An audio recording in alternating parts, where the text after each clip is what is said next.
Glory be to the Father, Son, Holy Spirit, one God forever and ever. Amen. Um, I realize I had already said it, but I should say it again. For the recording.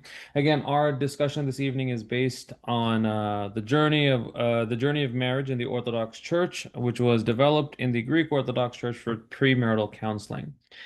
This topic actually came to my mind as I've been working with couples in premarital counseling. But now that wedding season is actually in front of us, or as we're going through it, I'm sure each and every single one of us have already been to a wedding or two. And honestly, by the end of the year, we can expect to be going to quite a few of them. And marriage, for those of us who are married, for those of us who are planning to get married, for those who are thinking about married, is an exciting thing. It's a beautiful thing. It's a wonderful thing. It's a God-given thing. And yet, depending on where you and I are in our lives, as we attend these different marriages or as we're going through the wedding season, we find ourselves kind of caught sometimes between the happy emotion expressed by the couple and the family, and sometimes the struggle we face in our own lives. Whether if you're a single person, it's like, is there an ever a day this is going to be for me, and struggling with finding a partner.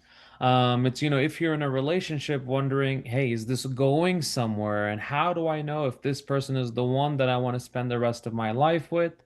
And sometimes even for married couples, we look at the couple and saying, wow, what happier times, right? I remember when, my husband and my wife and I looked at each other that way. And for those of us who have been married by God's grace, maybe 2, 10, 20 years, sometimes we look back at weddings, man, I wish I had that again in my life. Not to say that any of our weddings are struggling, but I know that this wedding season can be tough for each and every single one of us, and so I want to make sure at least addressing this concept of premarital conversations. And this is where I'll kind of use,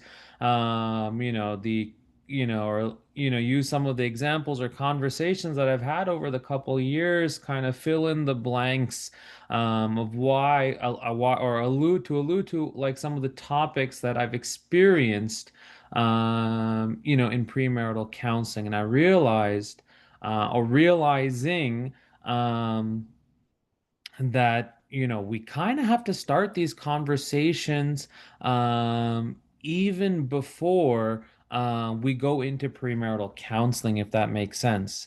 I think that's actually one of the biggest mistakes I think couples end up doing.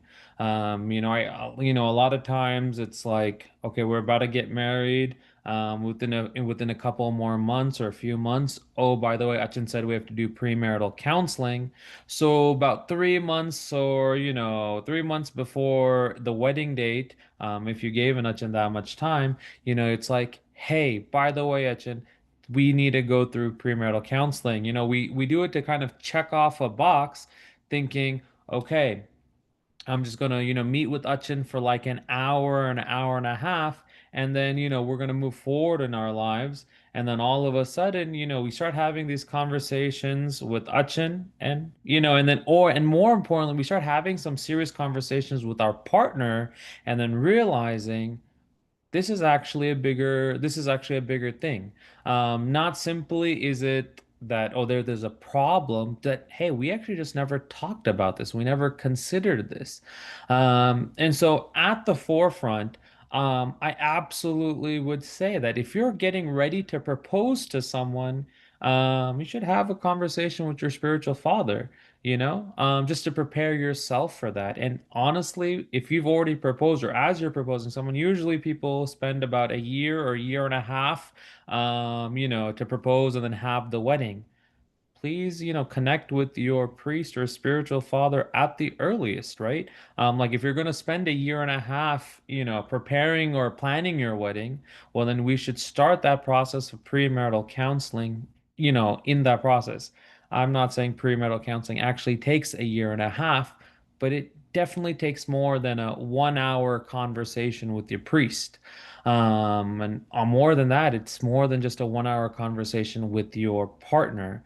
You know, largely we spend, we plan a wedding logistically, but we don't actually goal set. We don't actually, talk, realities, and we don't like we plan everything for the wedding day, but we don't actually spend time planning for the marriage, or life after, because that's what premarital counseling is all about. It's not about the wedding day at all, typically, right?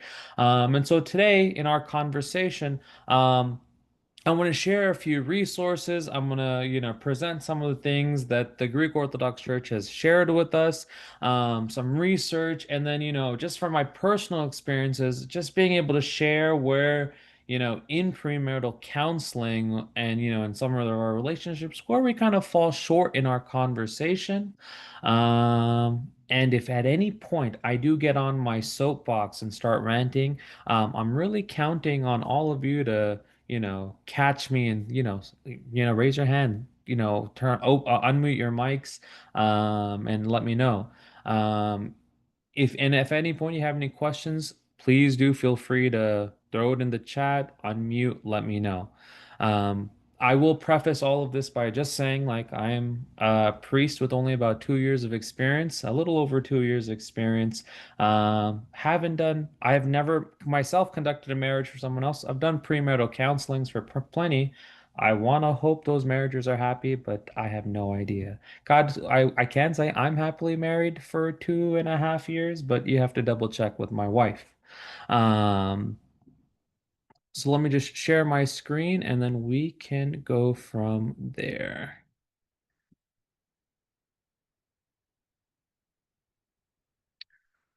All right. Hopefully everyone can share, or sorry, see my screen. Royce Chamacha, not to pick on you again, but can you see my screen? Yes. Okay. All right. Thanks, Chamacha.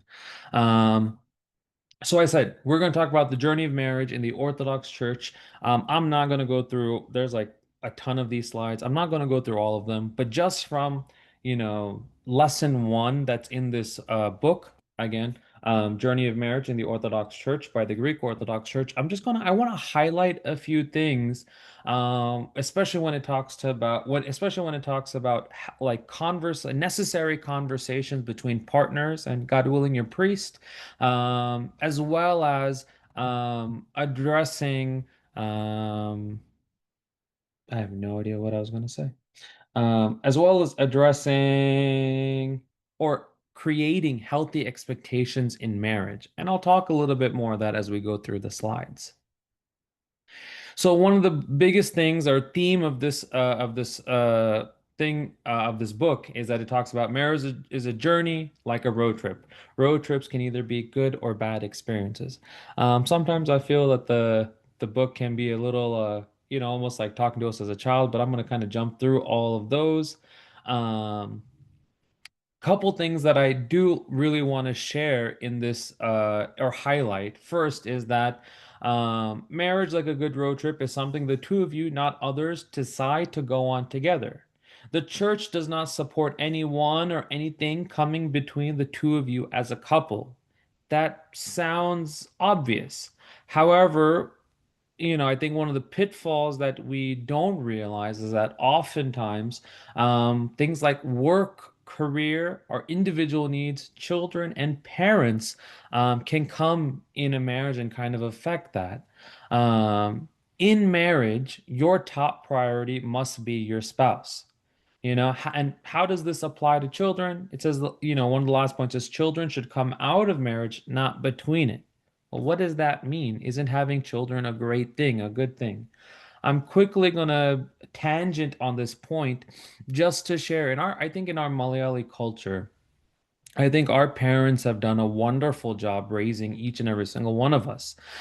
They go to such efforts, oftentimes working, multiple jobs, and kind of going above and beyond for our academic needs, financial stability, providing security for the family.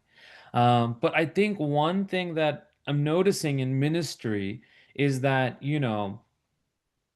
parents focus, from the time a child is born up until, they get married and move out, that for 25, 30 years, they're so invested in the lives of the children that once the children get married and step away from the home, or like, or their wife or husband joins living together at the home, parents have a hard time letting go. Um, and that can happen either way, where it's, if you're staying with your parents, with your parents, or your parents are staying with you, finding that balance of how involved I am in my children's life, and then adjusting between this relationship of another person in the house. That's one side of it. The second side of it is when, children get married and leave, and then you have mom and dad in a big house by themselves, and it's almost like they don't know how to interact with each other anymore. For 25, 30 years, logistically things moved forward, and um, you provided everything for your children. All the conversations were around your children, what was happening in her life or what was going on, that when your child leaves, parents, don't know what it means to be husband and wife, or that sense of intimacy between husband and wife is often, it can be lost, right? And it's like we're roommates living with each other rather than a husband and time who kind of have more space in their lives to focus on each other. Not knowing what the other person likes or cares about. So this is what, this book is talking about. It says children should come out of marriage, not between it. Not ever calling our children as hindrances or burdens, but reminding us that the person you and I are called to prioritize even more than our children has to be our spouse. And in that same way, oftentimes for the sake of security, financial stability, you and I can prioritize work. We can prioritize our careers more than our partner. Again, the intention oftentimes is good. Like, hey, we need to get money to buy a new car, buy a house. And yet, if we're sacrificing time or intimacy with our partner, then, there's an issue there. You see, this is important because, and the reason why I want to address this as a premarital concern is that, oftentimes I think men and women get kind of stuck in this mindset, or this this false ideology that, oh, once I'm married to this person, everything will get better. Marriage will change everything. Absolutely, marriage does change everything, and yet there are certain habits that if we don't address in preparation for marriage, that they won't get addressed even after being married. You know, for example, when we think of sometimes when we think of like, oh, my partner has a bad habits when they go out, whether they drink too much or whether they party too hard or whether just always spending time with their friends.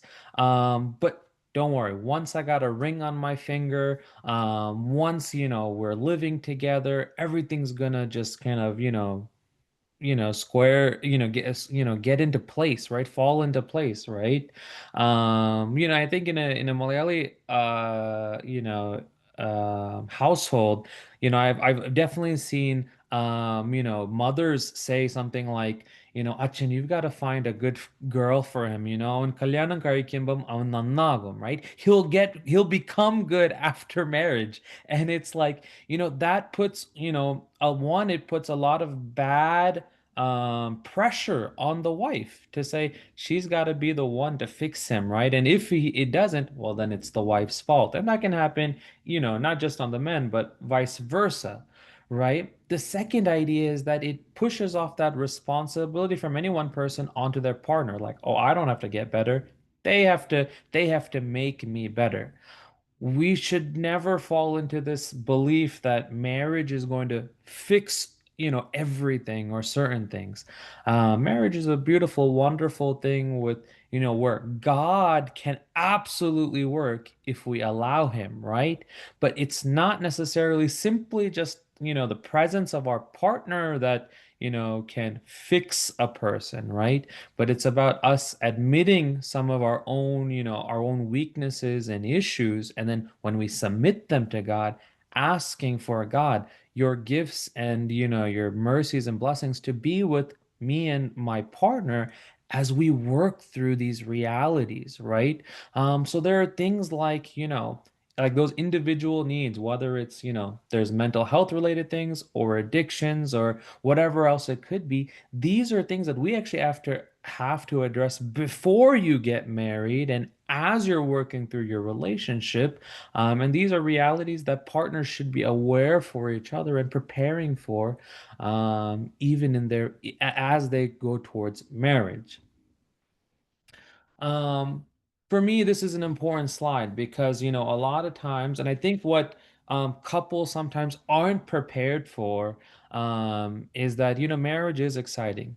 Planning for the wedding day, meeting with vendors, sometimes the spontaneity of life and all of it, and preparing for the exciting things that comes with being married, and then also not being ready for that, just the quiet days and maybe consistently quiet days where, two people get really entangled with work and managing a budget and a household. Realizing that, it's not simply the exciting times, but also the simpler times in our life that bring two people closer together. He says, what makes, a lot of times, couples, I think, and, even, and especially now, it's like, a lot of times couples are talking about how to spice up their marriage or how to make it exciting again. And, we go chasing this excitement, not actually learning to appreciate the silence, not actually learning to appreciate just the presence of your partner in your life.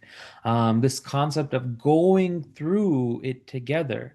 We get, I think one example of this that I want to, quickly touch base on is, you know, we don't actually, you and I struggle, I think, often with our own monotony, our own boredom.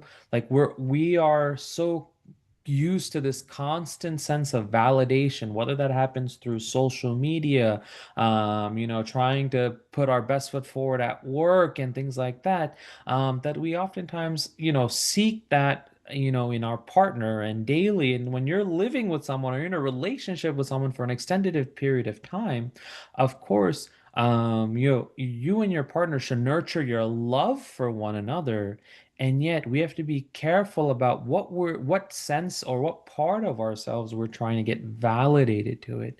You and I, one of the things that you and I actually should cultivate even as we prepare for marriage, is learning to cultivate prayer. It's about cultivating silence in our individual lives, right? Not simply, and growing comfortable in and of ourselves, and knowing who we are, before we, embark on this journey with our partner.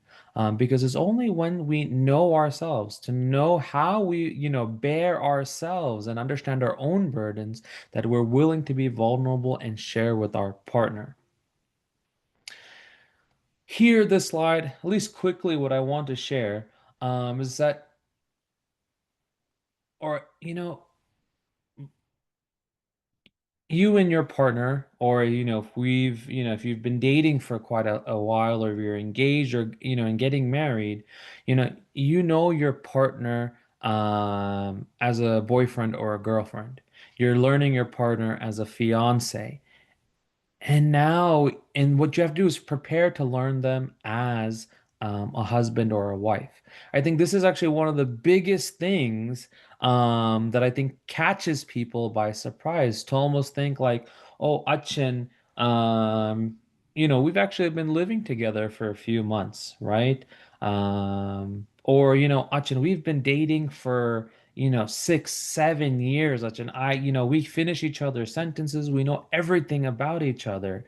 Um, and yet as we talked about, there's something about marriage that completely transforms the scenario, that transforms you and me. Like, this is why we participate in the sacrament, that, when we receive God's gracious grace to us and through us for our partner, um, there's something about, being married and having that title, and more than title, having that responsibility as a husband or a wife, that you realize that, you know, there's an element of grace that has to come through marriage. Like, yes, this your partner has been your boyfriend or girlfriend for many years, and yet this is their first day or first week or first month as your wife, as your husband. And there's elements of, oh, Achin, we've been dating forever. We've known each other since we were kids. And yet that element of, living together, that element of being intimate with one another, there's an element of vulnerability that is shared in marriage where you're going to realize even more about your partner, about their strengths and weaknesses, dreams and values, hopes, likes and dislikes, especially quirks and tendencies. That's going to blow your mind. And oftentimes, these differences are what causes those tensions that you and I it can sometimes experience in relationships in our marriage. For example, and I'm not going to go through these individually, but it could be being a night owl versus an early riser, liking things tidy versus messy, things being messy, being extroverted versus introverted, believing that being early is on time and someone else operates on Indian Standard Time. For one partner, feeling the marriage is just between the two of you, and the other partner, considering the opinions of extended family as part of the marriage. It can be a difficulty. And that's something that you and I can work through in our marriage. Um, and I realize before I get to the next slide, I think this is a good place to bring it up. Oftentimes, and maybe it's part of maybe it's part of human nature, maybe it's a cultural element. Um, we shy away from conflict. Um, we shy away from addressing differences, disagreements, right? For the sake of this false sense of peace, I think even in relationships, like like when you first meet a person, oh, I don't want to be, I don't want to come on too strong, or I want to be more aloof, or, I don't want this person to think that I'm a prude, or, I don't want this person to lose their interest in me, that we avoid conflict. And there is such a thing as healthy conflict. In marriage, actually, it's so important to it. And I will talk about what a healthy conflict looks like.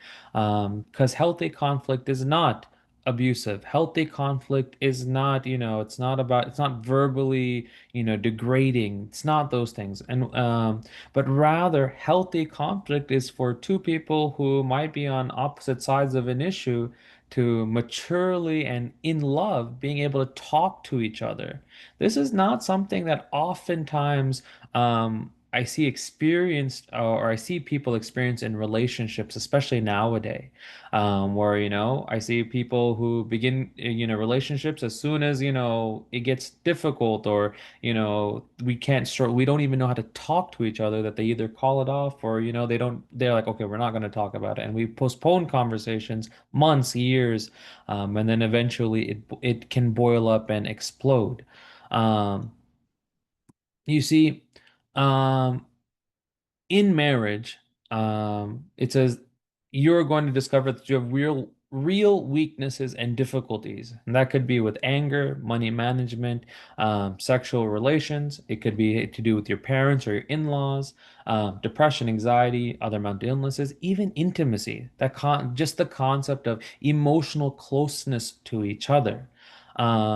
Marriage is about getting to know those difficulties. And I really appreciate this next section, because it talks about the Greek church has showed that, or they're reminding us that this process is normal. What this does mean is that you need to attend to these difficulties right away. So they said research indicates that couples who divorce have 9 areas of major difficulties. Couples who are successfully married also have 9 areas of major difficulties. Successfully married couples attend to these difficulties, and couples in failed marriages do not attend to these difficulties.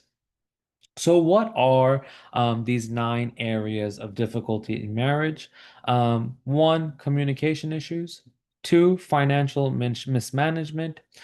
Three, intimacy. Four, unresolved conflict. Five, goal setting. Six, parenting. Seven, parent and or in-laws. Eight, trust issues. And then nine, lack of quality time. Um, you know, if I could summarize these nine issues or these nine areas into two, and this is my personal opinion, um, I would actually choose it to be number one, communication issues, and number four, unresolved conflict. I think many times these other issues really fall into that. I would even argue goal setting, whether that's in the marriage, is probably like a close third to it. Just because, you know, let's see, we have a habit of compartmentalizing our lives. We compartmentalize work, into okay, work happens Monday through Friday, 9 to 5. Church happens maybe Saturday evening for prayer, or it's Sunday for a few hours, or every night for 15 minutes. We have a habit of compartmentalizing Christ, and our time spent with him. What we see then end up happening is also in marriage. Well, time with my spouse is also compartmentalized because work takes this block, God takes this block, all these things, these other responsibilities, obligations fill up here, and then we also then compartmentalize time with our partner you know and this is something that this is very dangerous because when we compartmentalize, we don't even, it's not just, physically with our presence, but it's also emotionally. And this is something that I'm currently seeing a lot of couples are struggling with. Because it's not simply just, oh, Achin, I don't want to share what I have, but it's about me and my money, my career, my this. And there's of course that element where, your work matters and, it is your work. And yet that lack of consideration for your partner and the effect that it has on them. This is like one of those moments where the pot's calling kettle black, because as you know, as an Achin, I am like really horrible about this. Um, and yet this is really one of those things that even I myself have to really work on. Learning not to compartmentalize my partner. Um, See, for you and for me, we have to be reminded. For this reason, a man shall leave his father and mother and be joined to his wife, and the two shall become one flesh. So marriage is not just about traveling together and learning more about each other, but it's also about growing closer towards one another, becoming one, right? This is that interesting or that next level concept of orthodoxy. It's not just partners or a partnership or people are walking side by side, but somehow through marriage, it is about actually drawing closer to your partner until you're one. And this has to happen um, prior to marriage, this I think is a healthy expectation, or one of the healthy expectations that, recognizing this is not just about what's me and mine, where I can fit my partner in, but rather it's about, okay, how do our lives intertwine and where do we fit in each other's life? Um, all right. And maybe these last couple of slides are where I should call it for today. But this is oneness, and this is really a concept that we spend all of our time, like we spend a lot of it, in our relationship with God. How do I be, theosis? How do I become like God or being in communion with God? Oneness means thinking in terms of we rather than me. Oneness means to think of in terms of our towels, our money, our problems, our parents, our children, our careers. Before marriage, and not to say that you should, go to your partner's parents and call them mom and dad already, but we should be building towards that concept, you know? I've seen so many issues come up when like partners, boyfriend and girlfriend have been dating for, secretly almost for 2, 3 years, and then finally let their parents know and being committed to your partner and then saying, "Oh, mom, dad, by the way, this is my girlfriend that I've had for the last 3 years." You know, that is, that's a concern, a real concern.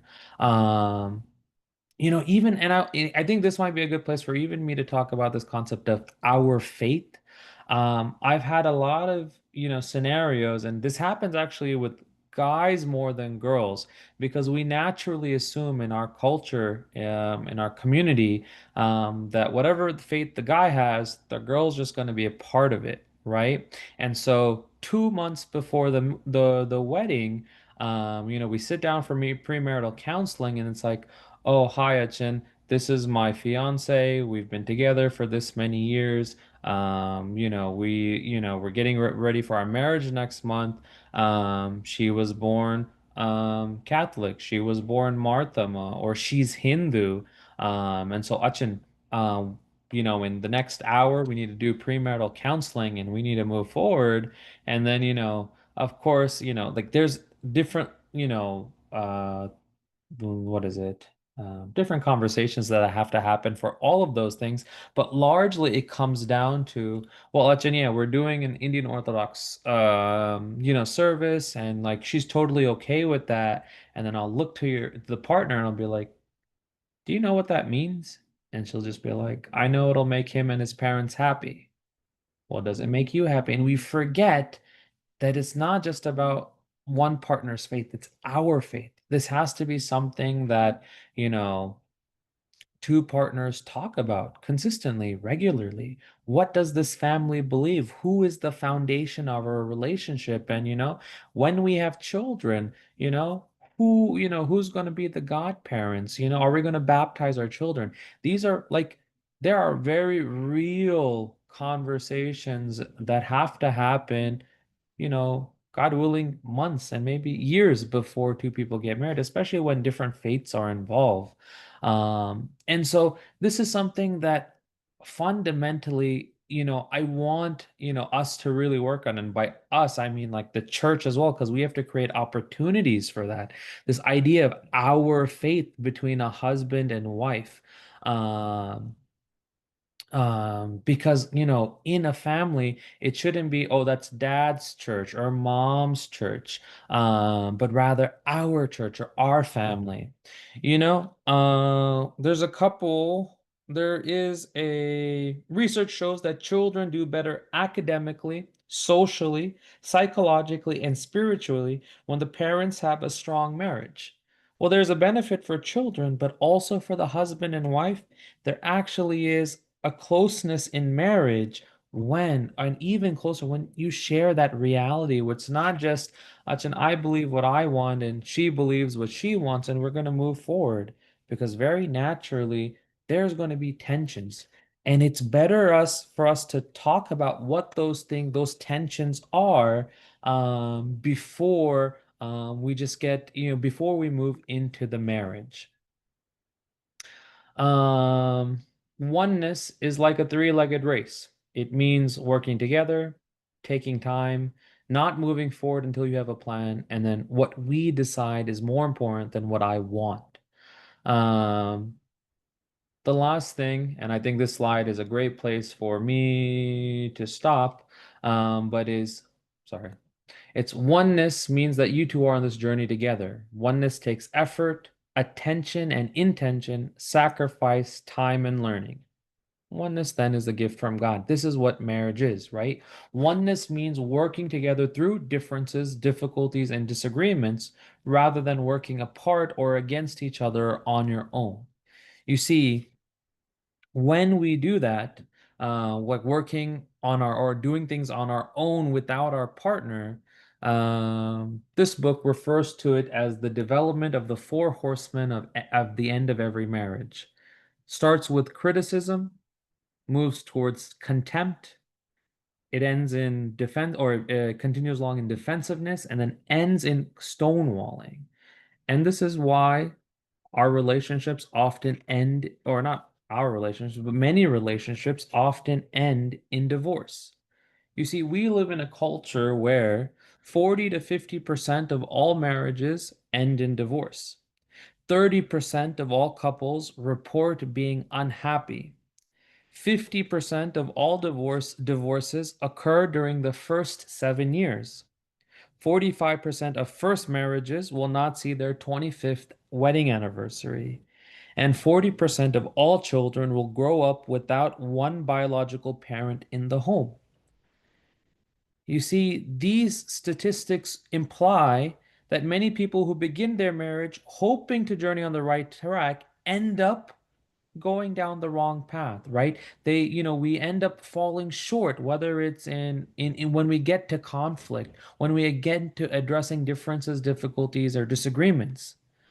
Secondly, it also shows us that it's easy for couples to find themselves on the wrong path. 50% of, 40 to 50% of couples in today's day you know, getting divorced. And that means, that many of our couples are not prepared then for marriage.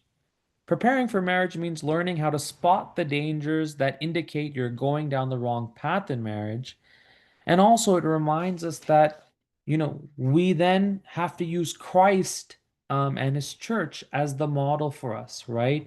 It means learning from our spiritual father, gaining their advice. It means being held accountable sometimes to our partner when they call us out for our mistakes. Um, so, God's purpose for marriage is to teach you how to love each other like he loves, with his perfect love through differences, difficulties, and disagreements. And I know I said I would stop on that last slide, so I will do just that. I will stop on this slide. I know I've really just touched, um, the surface of this conversation. But I really want to, when I talk about necessary conversations, if I can end on this, when on that post where I talk about one necessary conversations, oftentimes I think when we're in that dating phase and you want to just, keep your partner happy, or you want to move things along, or sometimes it's like, you know, Achanad, like what's the conversation? Like what conversations do I have that I know if this is the partner for me? I think these nine are a great place to start. Recognizing one, communication. How do you guys talk to one another? Do you uplift each other, or does this person uplift you, right? That doesn't mean to say that, you guys can't have a bad argument to say, hey, I can't handle it right now. Let's come back to it in a couple hours or tomorrow. But then, when you leave that conversation to, how you experience your partner, whether they've nurtured that love for you, communication is one of the biggest, I think, or yeah, the biggest indicator of how successful your marriage will be with your partner. Two, when I talk about financial mismanagement, I'm really talking about that consideration of it being our money. Of course, tithe to the church if you can, that'd be great. But more than that, it's about, for two partners to really budget and that goal setting of, hey, where is our money gonna go? What are we gonna spend it on?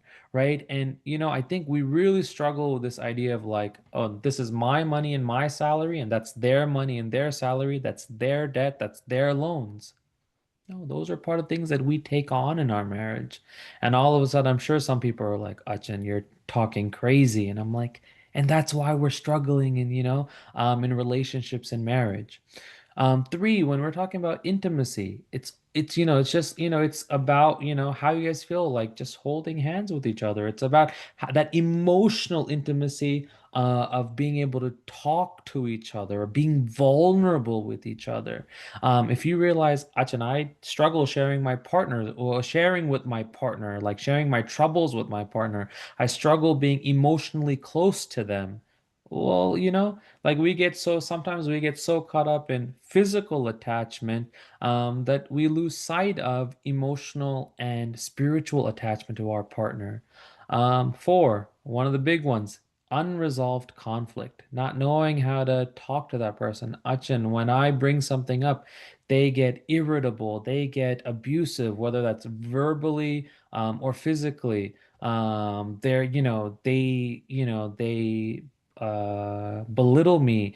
They're belligerent and they're unwilling to compromise. How is marriage just supposed to fix that? How's a ring on your finger and a crown on your head? How's that going to change something? Goal setting, having that conversation of, hey, where does our life look like in the next 1, 5, 10 years? And also, are you considering me a part of that? Where does our family move from here? Symbolically, not that you're actually going anywhere. Six, parenting styles. I will say, in terms of parentings, in about different things, all of us have wonderful, wonderful parents, I'm sure. And yet, there are certain things that you and I say because I definitely want to be like my parents in this regard. And then it's like, it's the other side of that is because my parents did that, I don't want to be like that. And so, like, that's also a conversation. Do we want children? How many?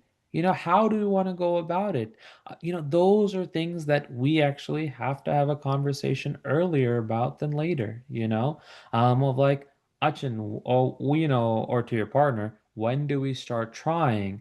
Is it okay for us to, focus on getting ourselves squared away, having, raising enough funds, quote unquote, you know? That can be a conversation.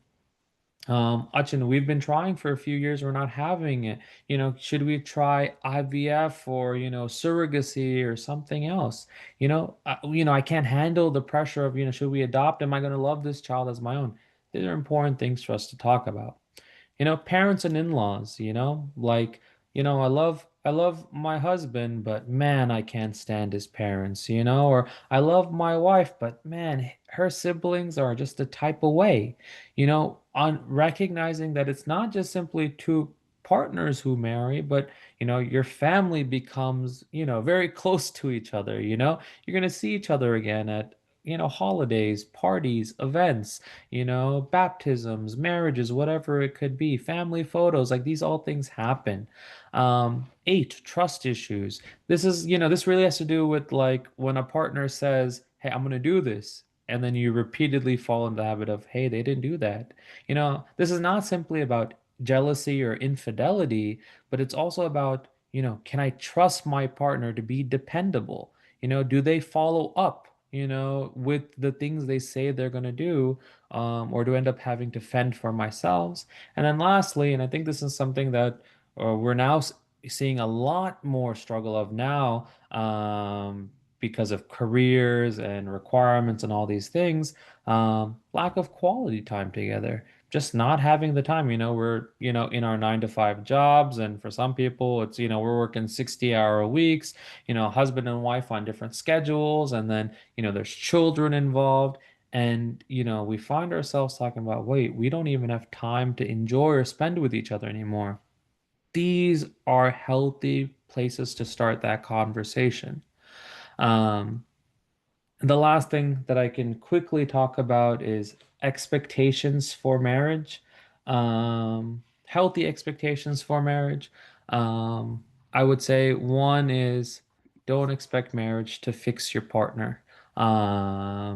Because one, um, you know, uh, that's not marriage is not a solution. That's not why you're getting married, right? You're getting married because you love your partner and they might have certain issues and problems and things that need to be addressed, but we have to be careful to talk about what are actual issues or things to work on versus what are things you just don't like about your partner and having those conversation.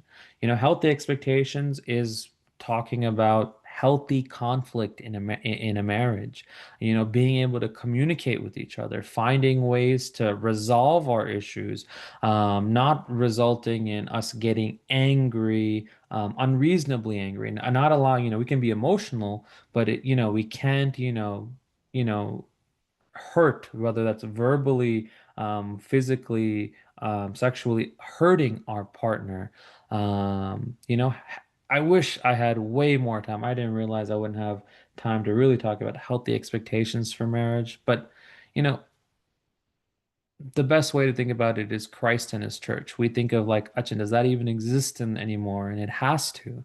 That is the ministry that you and I are called for. And that's what you and I should be seeking in our partner, to be that selfless, sacrificial, intentional, nurturing person, right?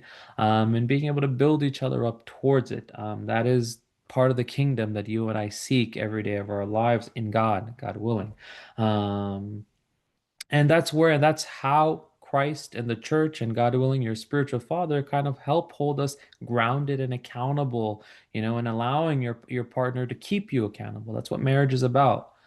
That person, your belief by marrying a person is that my partner makes me the best version of myself, right? He or she will walk with me and grow with me towards the kingdom, towards salvation. That's what oneness is all about. It's about that communion with God. And this partner, hand in hand, is the one that walks me to him, right? And that's why they have to hold us accountable. That's why we have to be vulnerable. That's why we have to nurture love in that relationship. I think that's a great, great place to start. I know a stop. Sorry, I know I've said that way too much. But if you have more questions, go reach out to your achin, talk to your partner. Find yourselves in conversation with God in prayer. And if you realize, hey, this is something more than just what my achin can handle or what me and my partner can handle, then you know, don't shy away from going to couples counseling or therapy. Those are there to help us in our crisis, right? The worst thing that we can do is give up and stop trying, because either then the marriages end in divorce, or you become roommates or cellmates rather than a husband and a wife. All glory and honor be to the blessed Trinity, Father, Son, Holy Spirit, one God, forever and ever. Amen.